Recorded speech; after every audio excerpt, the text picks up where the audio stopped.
Panel 3 is titled Workable Solutions. Here we'll discuss the goals of the Low Carbon Fuel Standard Program and possible solutions to achieve them. Again, the format will be similar to the last two panels. Each of the panelists will have 3 to 5 minutes to make some comments and provide their perspective. I will then provide questions to the panel, and then we'll open it up for the audience. While we are having the panel, there may be some activity in the room as we transition and set up for lunch. So, hopefully it won't be a major distraction to the panelists and the audience. With that, it's my pleasure to introduce our panel 3 speakers. Assemblyman Knight has not yet arrived, but we have been assured he's on his way. And he's the Vice Chair of Assembly Natural Resources Committee. Mr. Robert Ames is Vice President of Fuels and Commercialization for Solazyme. Mr. Chris Shimada is Manager of Environmental Affairs for the California Trucking Association. And good morning, Assemblyman Knight. Mr. Eric Bowman, who is chairman of the California Biodiesel Alliance, was unable at the last minute to attend. However, Ryan Lamberg, Executive Director of California Biodiesel Initiative, is speaking in his place.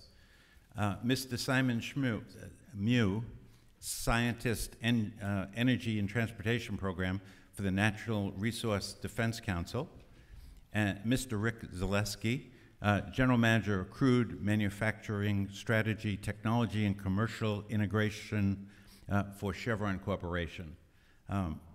I would like to ask Assemblyman Knight to kick off the discussion. Well, thank you for having me here today. I was just in the Public Safety Committee, so we wrapped that up, made everyone a little bit more unsafe so that we're done. I'd like to start off by saying I've been up here for almost 4 years, and much of the discussion in the last 4 years has been around the topic that we're going to talk about today. Many of the items, many of the big ticket items that we've seen over the last 8 years have been involving energy, have been involving low carbon fuel standards, have been involving what business is going to have to compete with and how they're going to have to deal in the next 10, 15, 20 years, especially getting to 2020 and getting to new standards.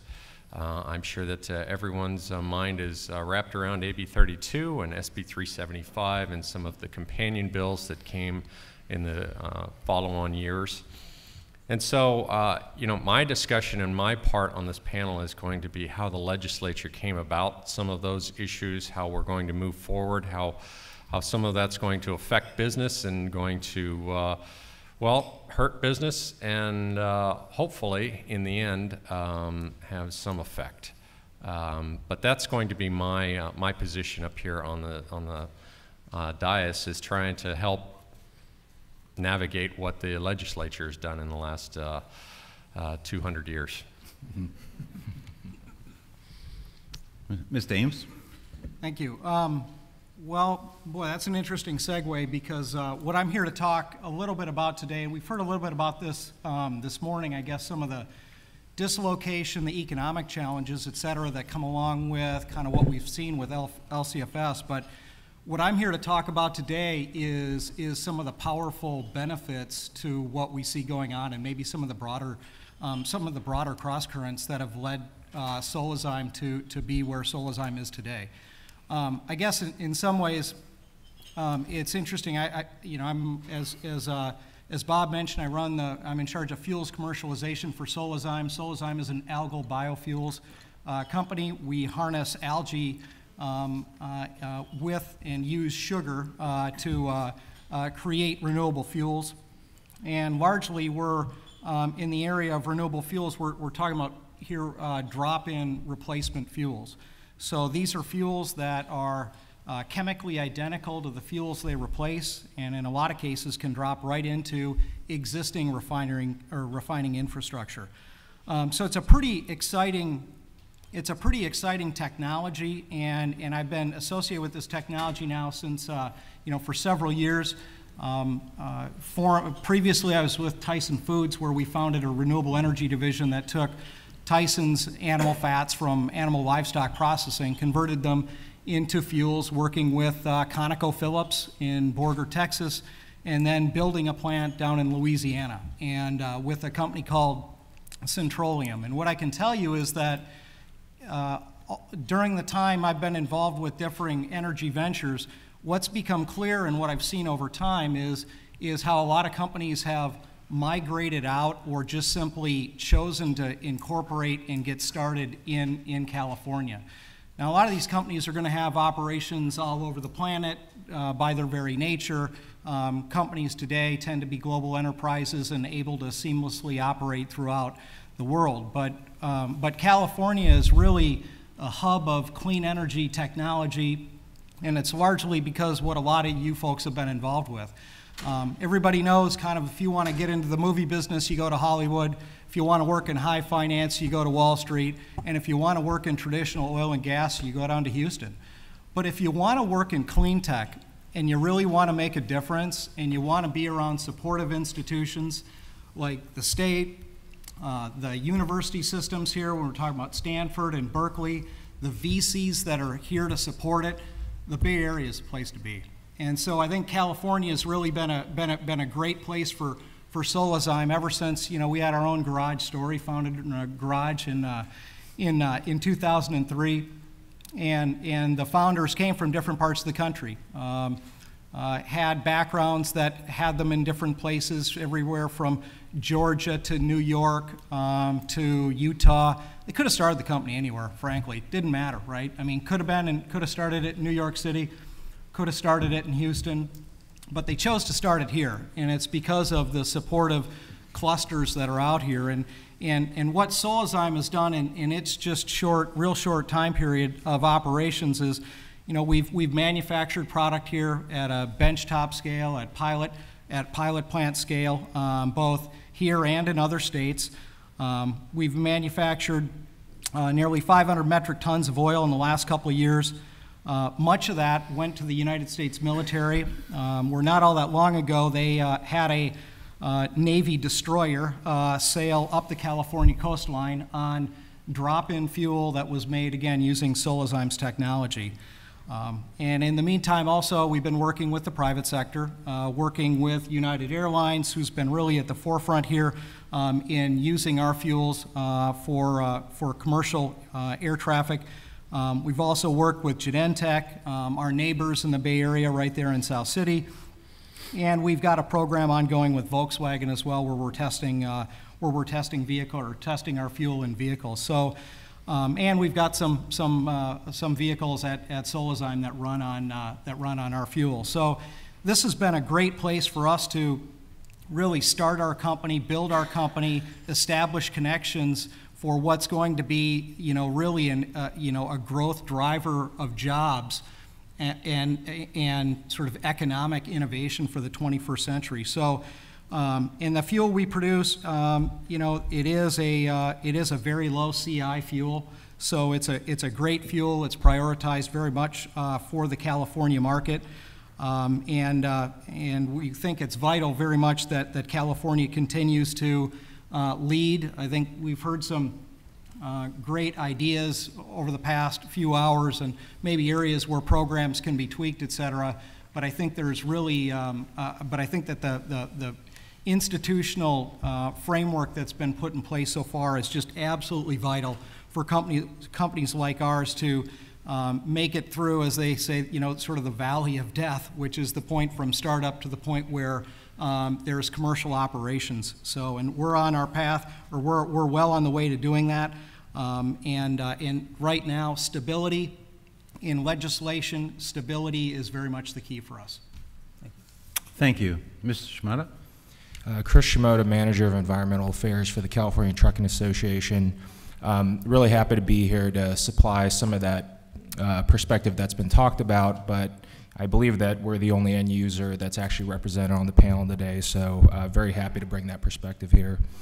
First, a bit about the CTA. We do represent trucking companies all the way through the spectrum, from your Fortune 500 carriers, largest carriers in America, all the way down to your owner-operator, the smallest businesses operating in California. So we really do come to this with the perspective of the full spectrum of folks who are out there being impacted by these policies. And a bit about the history of alternative fuels with the trucking industry. The first commercial truck demonstration of a fleet of CNG trucks actually occurred here in Northern California. That was back in 1997. So this is a space that we've been in for some time now and will continue to be in the future. So, you know, just to not belabor the point, but we're here to talk not about the merits of alternative fuels, but really the specifics on a very specific policy, the low carbon fuel standard, its design, and how it's going to impact the consumers of California. So really, you know, we're here to talk about how are we going to make this state level policy workable for the people who ultimately have to pay for these fuels. From an end user perspective, the one takeaway I'd really like to leave the audience with is cost. That's really what this is, you know, going to boil down to for us.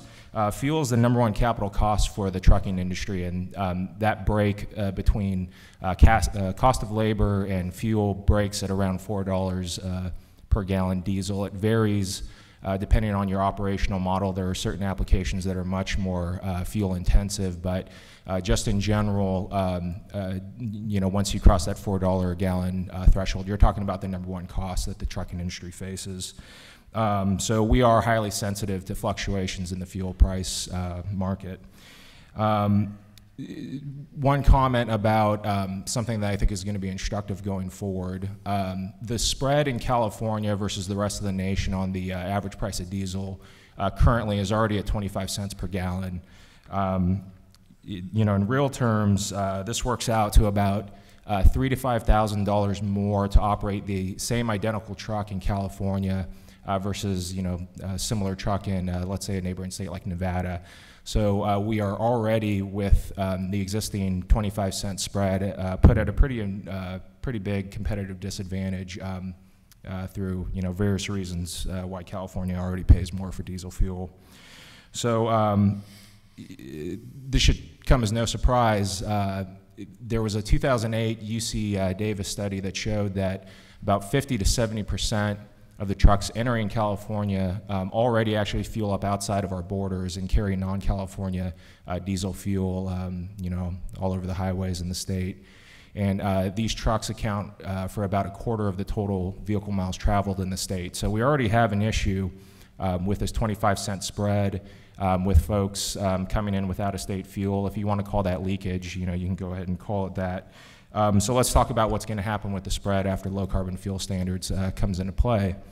On the low end, we're probably looking at about a 25-cent increase. This is the ARB's numbers, pushing that spread up to 50 cents a gallon. If you want to talk about the high side, we're probably looking about $1.50 spread between California and the rest of the nation. So that operational number that I was talking about at 25 cents, you go from $3,000 to $5,000 to about $10,000 to $30,000 operating the same identical truck here in California. So again, focusing on leakage, if we're going to be moving forward with a low carbon fuel standard in California that pushes up the price of diesel, you can expect more out-of-state trucks basically doing the exact same thing for the exact same shipper, filling up outside of the state of California and bringing that non-low carbon fuel into the state. So just one of those unintended consequences that weren't necessarily discussed prior to the formation of the rule, but is definitely something that I would like to bring to the focus going forward. And then just one last comment about what I think is a real success story in the area of alternative fuels, and let's talk about natural gas and trucking. There is no current regulation driving this particular move. What really has compelled the trucking industry to look at natural gas is that the industry has really made a business case to truckers to move toward that alternative fuel, and they're moving all on their own right now. So as far as a takeaway for the biofuel industry, you make a compelling environmental case and you make a compelling economic case to your end users, and you're going to get people moving into those fuels all on their own without any kind of mandate. So again, happy to be here to add that end user perspective. Thank you. Ms. Lamberg? Sure. So my name is Ryan Lamberg, and I'm with the California Biodiesel Initiative. I'm here to represent Eric Bowen, who is away today, and sorry not to be here. I have the pleasure, first of all, to thank all the previous speakers and everyone here in the audience, and with the idea that I can agree with everything that's been said. So I have that true pleasure to do that.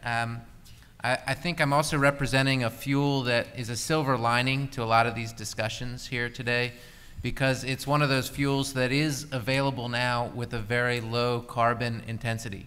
There's a lot of in-state feedstocks, yellow greases that meet the pathways, that are CI levels as low as 11, and can actually meet those standards without going through a significant infrastructure change, without significant permitting necessary to increase the volumes. I think perhaps one of biodiesel's downsides is that it's been on the market a little bit longer and perhaps needs a rebrand of sorts. It really does, through the RFS, we've produced over 1 billion gallons last year. It's not just a small fuel that's a niche fuel anymore. It's really something that can help folks meet the needs of LCSF today. So really want to thank the speaker from Flyers who stood up and said, she's looking for more B5. For other truckers, there's that availability of that fuel is here now. So, I can't emphasize enough the fuel diversity, certainly energy independence, and carbon neutrality. So with that, I also want to emphasize the importance of price stability, and certainly we've mentioned it. Some of the audience from Waste Management talked about this as well, that what we really need to see for the long term, and I think will solve a lot of our problems, is if we can trust that the market will be there for the future. We will see better fuels, lower carbon intensity, and availability moving forward. But we need to have regulatory stability. Thank you. Mr. Mew? Great, thank you. Do I need to turn this on, or can folks hear me? Okay. So I'm pleased to be here today as Natural Resources Defense Council's Director of California's Vehicle and Fuels Program. I'd like to first thank our sponsors, host and sponsors, Fueling California, for putting together this event. I did want to talk about, basically I may be presenting a different view from my colleague here from Chevron, Rick, but I'd also like to recognize that we are having today a conversation here ultimately with oil companies, legislature, and stakeholders about concerns about ARB broadly and the low carbon fuel standard as part of it. But I'd also like to recognize that I'm seeing a lot of folks from the alternative fuels side as well that aren't up here, in terms of advanced biofuel companies, utilities, automakers, and natural gas providers who do support the low carbon fuel standard and are currently producing fuel in California. So, what are kind of the differences, I think, in viewpoints and information? Let's true that up a little bit today. So let me give a little bit of an overview. Voters, the reason voters supported AB 32, and they basically showed this at the polls when they defeated Prop 23 about a year and a half ago, is basically that they understand that AB 32 is protecting public health. It's about attracting clean energy investments to the state and also diversifying our transportation energy mix. I think I agree, though, with Assemblymember Solario earlier that it is about renewing that understanding among all stakeholders in the public about why they should support AB 32. And I'll give a reason, one reason for the transportation market specifically. AB 32 is helping fix a critical problem in our economy, and that's our state's vulnerability to high oil prices and pain at the pump. The past year, Californians were once again reminded what happens when we don't diversify our fuel mix, when we don't have fuel diversity and more clean fuel choices. Oil and gas prices spiked. Consumers paid $70 billion at the pump. $40 billion left the state going to countries overseas, to the oil industry at large, who took home record profits. That's a leak in our economy, about the 3 times the size of our state budget deficit. So AB 32 is one of the biggest oil-saving packages for the state of California. It's reversing this trend and delivering tremendous fuel savings to consumers. The oil-saving measures under the AB 32, the clean car standards, the regional transportation plans, the low-carbon fuel standard, will reduce our state's fuel bills by about $50 billion over the next 10 years. That's a 20% reduction in California's gasoline and diesel consumption. Less demand, more fuel competition means downward pressure on prices. That's $50 billion in fuel savings that go back to consumer pocketbooks. That's about $1,000 per household in terms of fuel savings expected from the AB 32 program as a whole. So that's our perspective on AB 32 and why we support it. But let's talk as well about a little bit around fuel prices, around alternative fuels, the cost of alternative fuels, and this concern about fuel bills. So there's a wide number of alternative fuels that can substitute for gasoline and diesel at competitive prices. And this is according to numerous independent, peer-reviewed scientific studies, but I'll just tick off a couple examples. Refueling on clean electricity, what's the equivalency? It's about equivalent to paying $1 a gallon. Natural gas for transportation, about the equivalent of paying half the cost of diesel. And as some of the folks here at the table will have said earlier, the advanced biofuels industry is here today, and they are growing. I'll give an example. Kior in Columbus, Mississippi expects to produce renewable crude oil, similar to like my colleague at Solheim, that can feed directly into a refinery. Their cost forecast, $25 per barrel, a quarter of the price of crude oil. Mascoma, supported in part by GM, is targeting $1.77 per gallon ethanol. So all told, there are about 240 advanced biotechnology companies working on renewable fuels today in the US, with about 30 companies located here in California.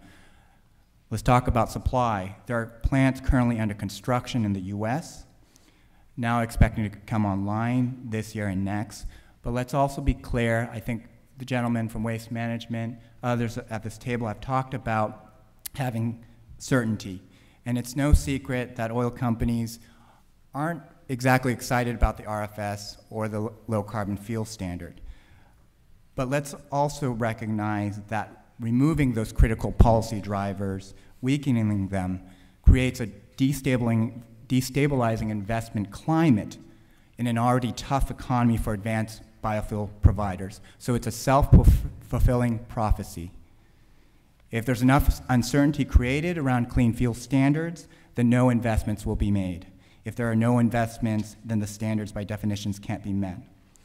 So part of this low carbon fuel standard discussion is about bringing oil companies to the table, because I wouldn't be here today if I didn't recognize the capacity of the oil industry to innovate and to improve. If I didn't recognize the capacity of their engineers, their folks on the ground to scale up projects at scale and to bring to market things like pilot scale commercial cellulosic plants.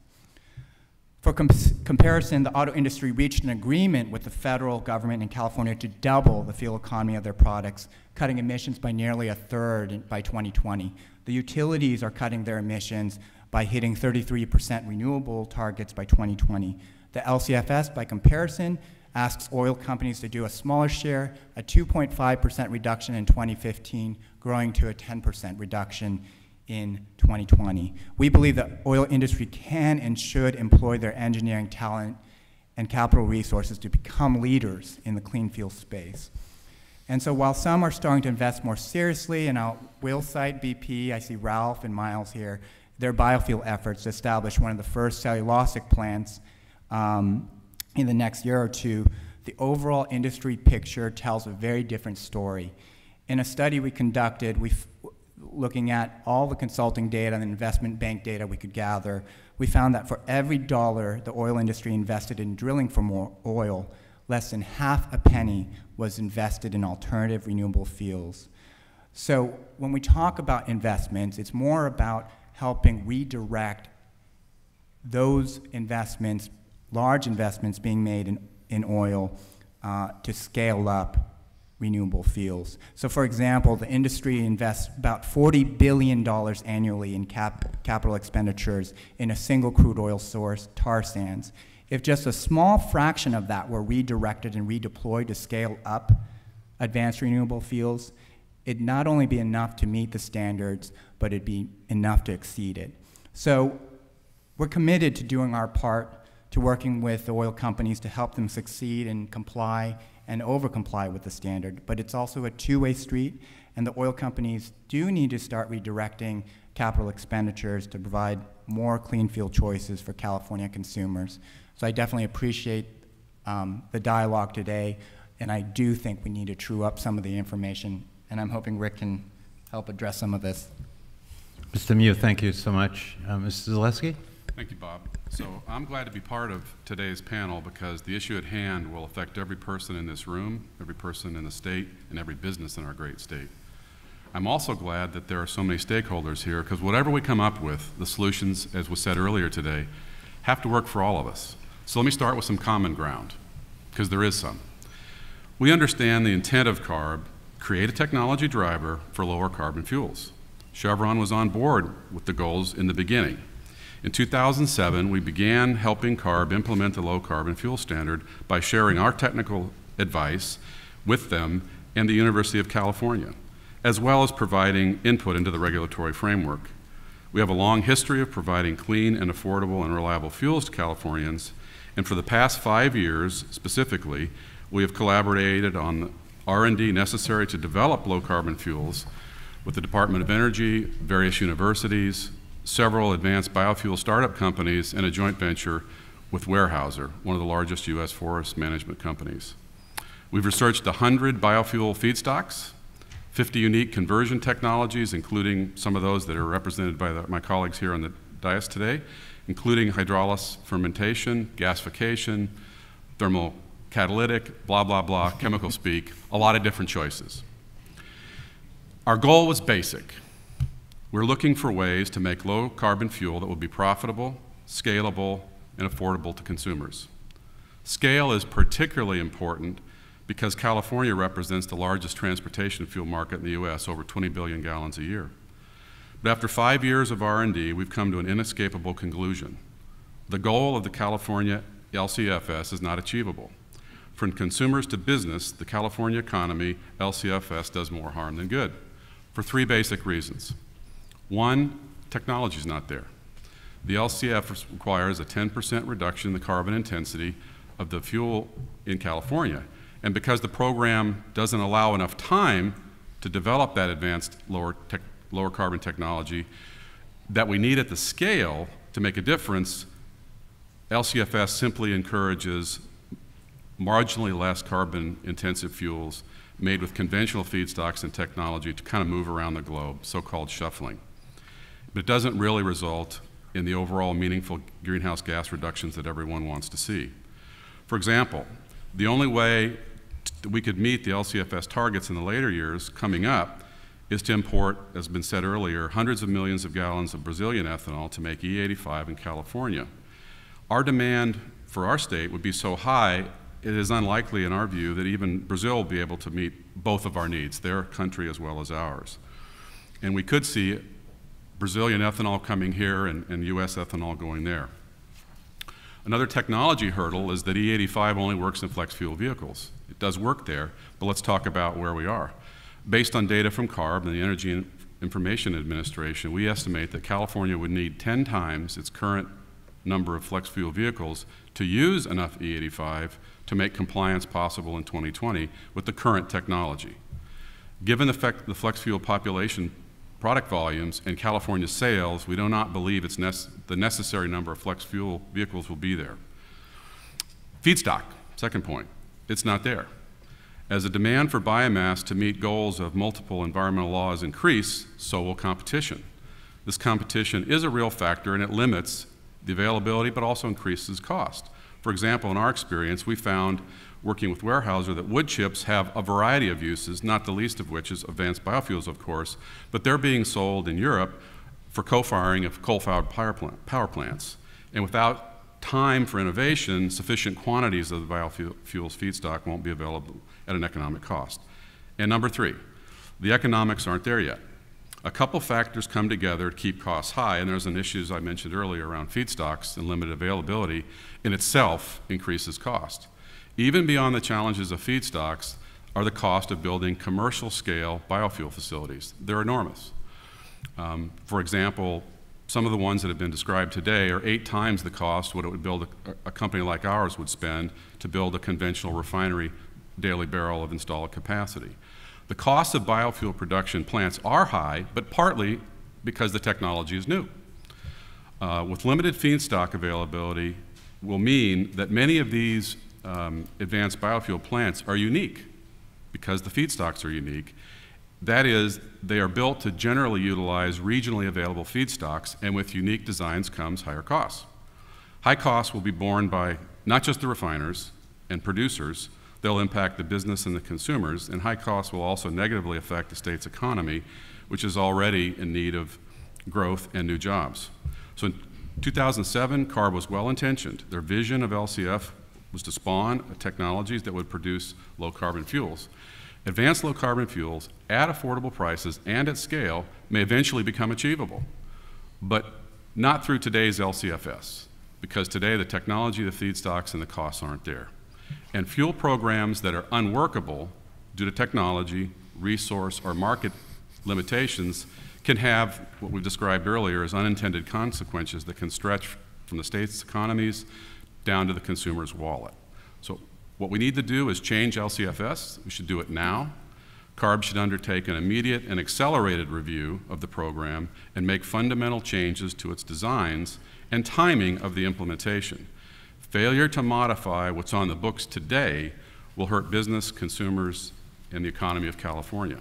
We look forward to working with all of you to find a different path forward. Thank you very much. Thank you for those comments.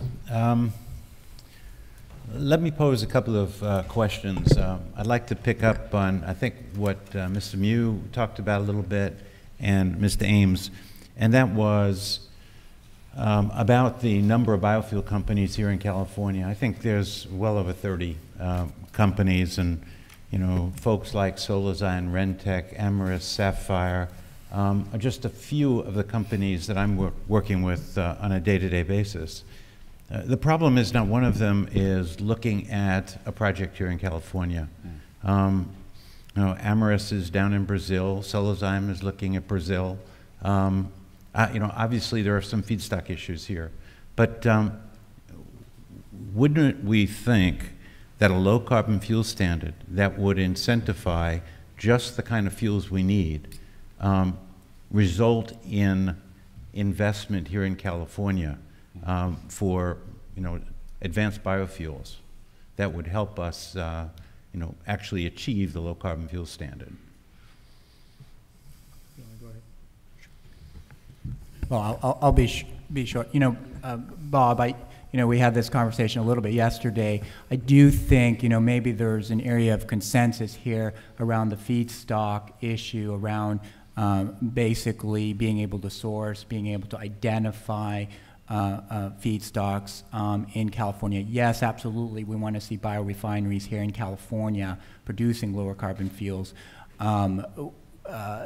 It should happen. So the question is, how do you work towards facilitating that? I think this question about feedstocks maybe not as much of an issue for algae, but for other biomass sources. I think identifying that and finding ways, of course, to ensure that it is done in a sustainable way, ensure that it is creating benefits, local benefits as well.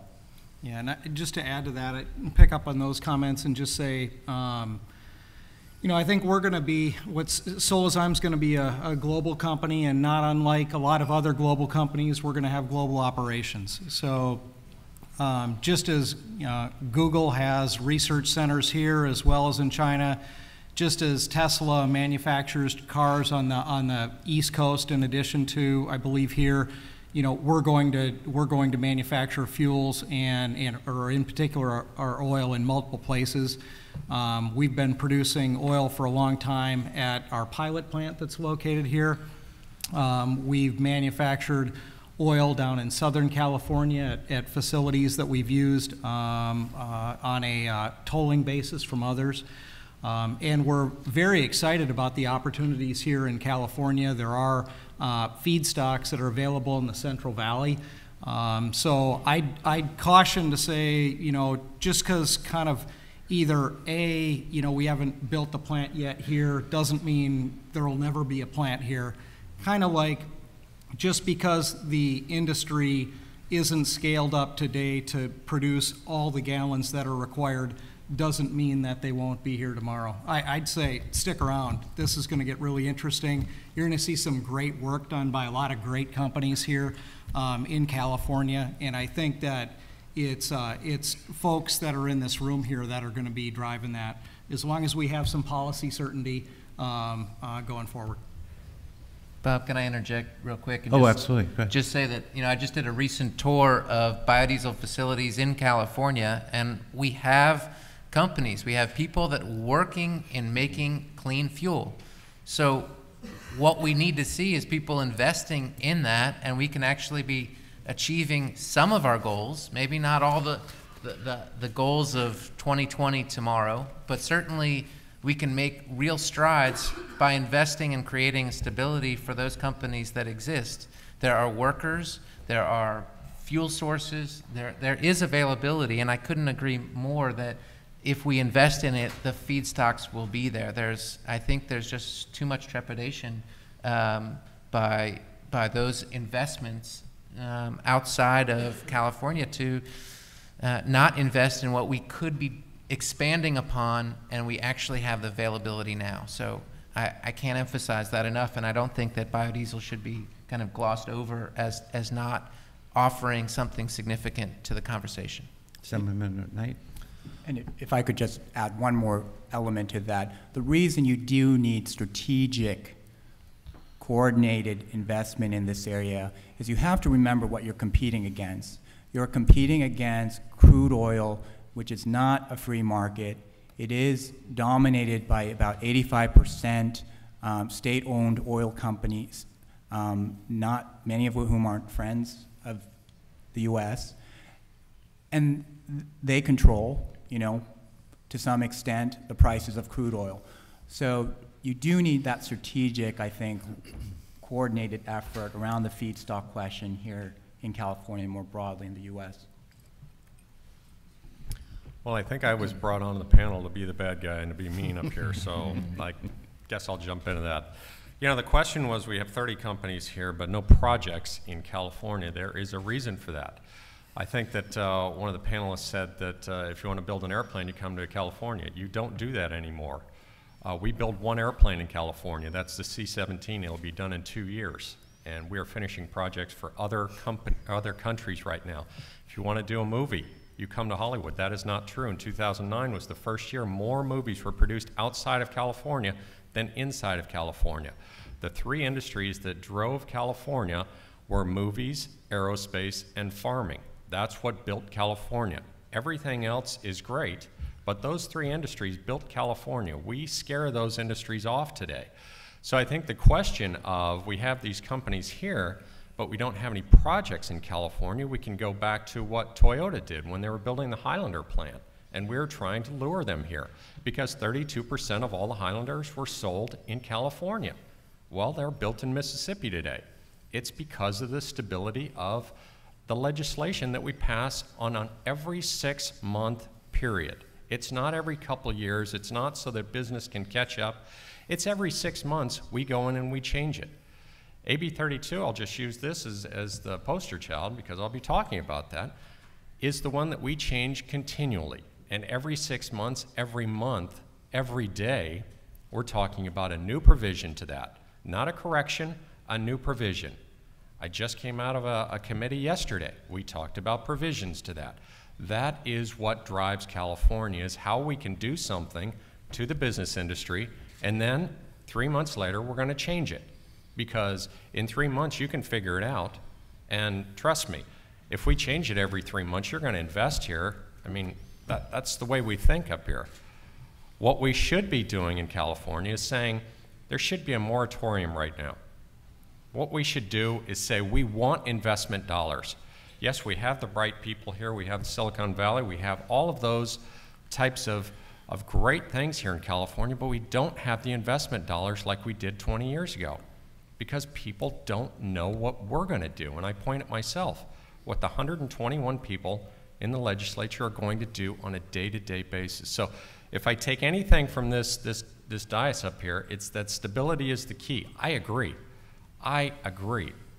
We need to let business understand what's going to happen on a 5-year plan or a 10-year plan, not on a day-to-day plan. So that's my reason why we don't have the projects here. So those items coupled with is the economic signal that's going to be provided, and we've talked about this extensively all day, that this is going to lead to higher cost products.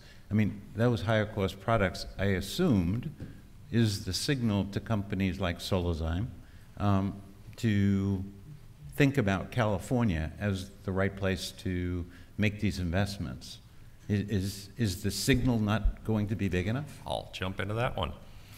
No, I'm a very optimistic person. I think companies should be here in California. This is where we lead here in California. We don't always lead in the right direction, but we do lead. And in some aspects of legislation and in some aspects, companies should be here. Now, when you're talking about higher standards for lower carbon, they should be here because we're going to lead in that direction. We're going to have groups up here that are going to pressure us to go in that direction. And I can't be any plainer than that. It doesn't happen in other states. There are groups up here that will pressure that legislation to happen. And so when that happens, those companies should be here because that legislation is going to help them. That's as clear as I can put it, but that is exactly what happens in California, and that's why companies that are going to do that type of technology should be here. So the optimism is we're driving that, so they should be wanting to come here. I just don't know if the investment dollars will follow. Just want to make one quick comment about the idea that prices automatically go down as the scaling up occurs. There's a biodiesel mandate in Minnesota that we're taking a look at to kind of give us a map of what's going to be happening here in California. And what we've seen from the Minnesota experience is that their B10 mandate, even though Minnesota is a soybean producing state, has not led to a drop in prices. The biodiesel prices are tracking right alongside diesel right now. So just a cautionary tale that scaling up does not automatically entail lower prices. And then secondly, just this whole idea that California needs to do something to scale up alternative fuels. Do keep in mind that a lot of consumers of not only diesel fuel but gasoline are captive consumers. So keep in mind who is going to actually be bearing the brunt of the cost for that scale up. It's California citizens, small businesses, not exactly people who can afford a venture into paying higher costs for fuel right now. And Mr. Zaleski mentioned the shuffling of products, and one of the concerns that we haven't talked about at all is infrastructure. I mean, is the infrastructure in place to be able to handle massive imports of sugar-based ethanol, which appears to be the most likely prominent blending component today? And will this result in exports of other products? And is that infrastructure available here in California? Because if it's not, you know, we're talking about price dislocations that could be quite severe. I'm going to look to Okay. Mr. Zaleski for So I this think, one. Brad will probably get into a bit of this in lunch, so I don't want to delve too deeply into it, but infrastructure is a simple word, but it's more complicated than infrastructure. That's not a thing, that is a system. And so part of it is, could you get the fuels to our coast? Could you distribute those fuels to the consumers? I don't think that's the problem. What will probably work in the end, in fact, I'm sure it'll work in the end, and several people have noticed this, is you have to have a compatible implementation. So if the biofuels business creates drop-in fuels, that means it's already by definition compatible with the existing infrastructure. And that seems to be where the technology is headed. So I think in the long term, you get there. But what I think we're talking about here is you will, and I don't want to get much more into it because I think Brad's going to give a lot more detail at lunch. What you really don't want to be doing is moving dollars out of California to Brazil, or moving dollars out of California, no offense to people from Arizona or Nevada, into those other states. You want them to stay here. And so the consequences, I think, you know, Bob, are that that can happen, but I don't think it's a physical issue. It's not a hardware issue, at least in my opinion. I'm not sure that's what you meant by that, but that's, it's that's how I what think meant. about it. Mm-hmm. Okay. I'd like to now open this up to the audience. We have two questions here, one here, one in the back.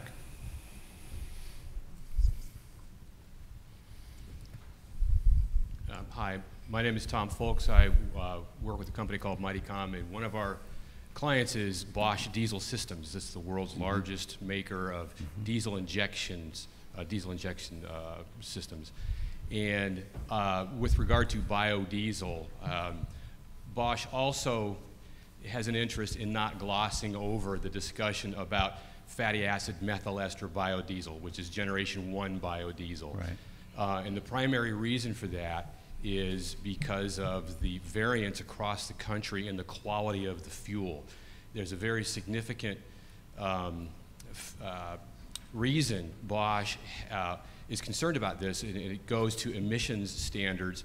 LEV 3 was just adopted in California. It's got a very rigid NOx standard to it, and any variation in the spray pattern within the cylinder is going to have an impact on that NOx performance for that equipment that is very critical to be able to legally sell diesel vehicles in California after the 2017 model year. So the question is, before the question, there's the next iteration of so-called biodiesel fuel, which is renewable diesel fuel, which is non-ester renewable diesel, right, has a much better NOx performance standard to it. The question, though, is anybody doing anything about a mandatory quality standard for fatty acid methyl ester? Because that's the reason you're not getting above a B5 take rate amongst most of the automobile manufacturers, is because that quality is so spotty across the country. I'm sure there's some great quality fuel that you can get in lots of places, but there's no guarantee of it.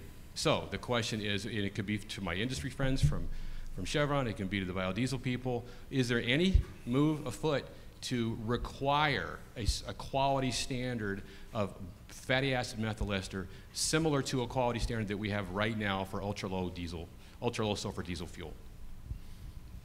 And I'll just add to that, there's also a logistics and distribution issue associated with FAME. Ms. Lambert, you want to take sure. that? I'll just speak to two things for the general audience, and just to let folks know that, you know, almost all the OEMs have accepted a B20. So, but we are talking about B5, and B5 can go a long way towards meeting some serious carbon reduction goals.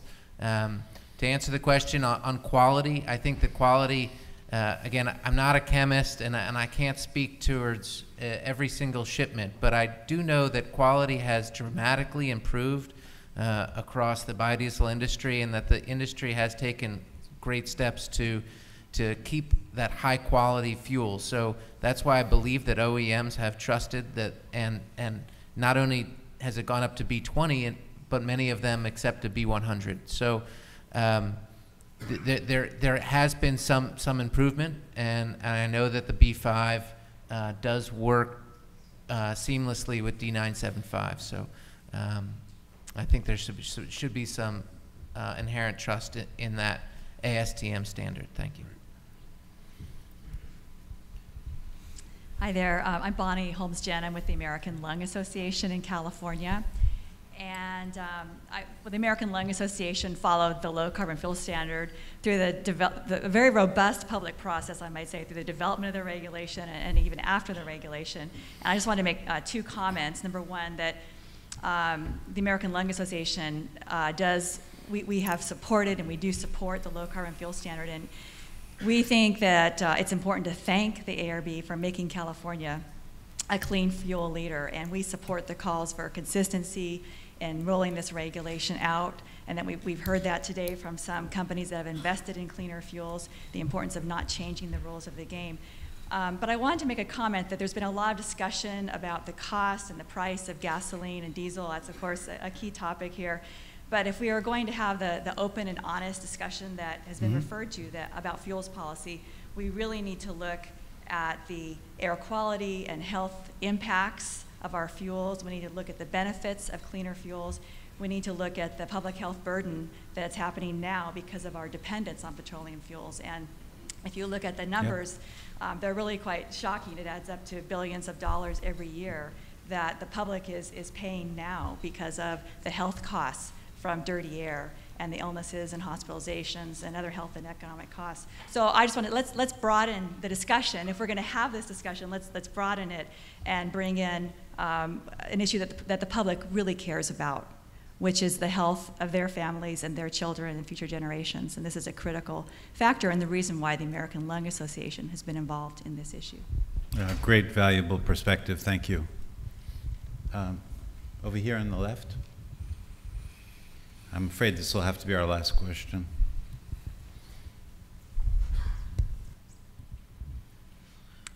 Thank you. I have one question for the panel specifically, and actually it applies to all the panels that have been up since this morning. No one's really talked about this, but just as a preface, I wanted to talk a little bit about our use of oil here in the U.S. as a fuel, as a transportation fuel.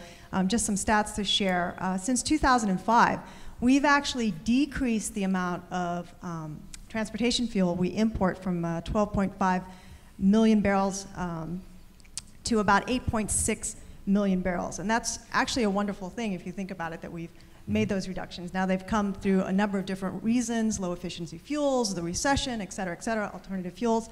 But even as we've reduced from that peak in 2005 of 12.5 million barrels, we've actually also increased domestic production of oil by 18%. So again, these are both wonderful things, right? Reducing foreign oil imports, increasing domestic production. At the same time, from that 2005 to 2011 period, we've actually increased our expenditures by 50%. So we've gone from $247 billion to $367 billion. So as we're having all these discussions, and I find that at these symposiums it always ends up being enviro versus business. I mean, that just seems to be the flavor. I think the thing we can all agree to is there is huge inherent costs in our dependency on a primary fuel that we cannot compete with. I mean, we talk about these alternatives, but really there is no competition to oil these days.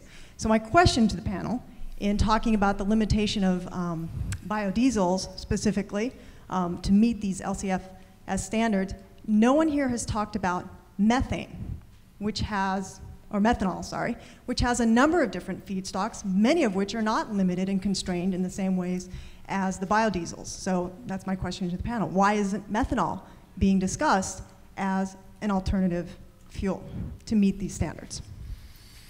I'll take that. So we actually, in the state of California, has some track record here. It's not that California's never done this. I think the thing that people sometimes forget is giving consumers 50 choices of how to fuel their vehicle is not actually helpful.